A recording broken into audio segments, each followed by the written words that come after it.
Autour de nous, c'est la désolation. C'est en partie sous l'autoroute qui était situé le quartier chinois de Québec. Tristement, peu de vestiges en subsistent. Il a été délocalisé par des constructions des bretelles de l'autoroute Dufresne-Montmorency dans les années 1970.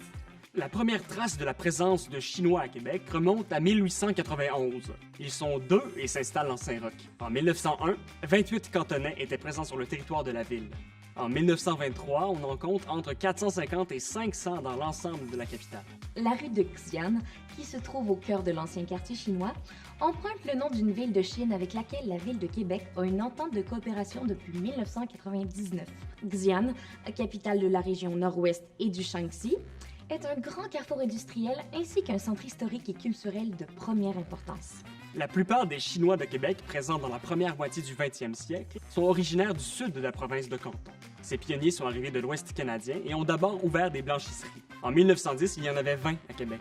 La mémoire de leur présence a notamment inspiré le créateur Robert Lepage pour sa trilogie des dragons. Retrouvons Mei, une jeune chinoise avec un tout aussi jeune client de l'épicerie que son papa a ouverte un peu plus haut dans la côte d'Abraham. On est dans les années 1920.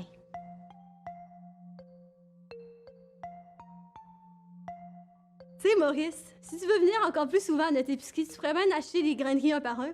Mais moque-toi pas, j'aime ça faire mon tour ici, surtout quand t'es là. J'ai bien remarqué, puis mon père aussi. Ça fait pas son affaire.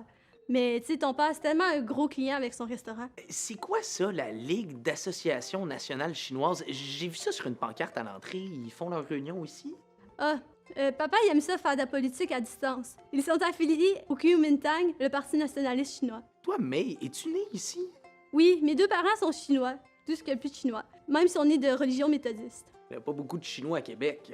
Ah, ça c'est à cause de la position géographique de la ville. L'immigration se fait plutôt d'ouest en est du pays. La population chinoise de Québec ne grandit pas aussi rapidement que celle d'autres villes comme Edmonton ou Saskatoon.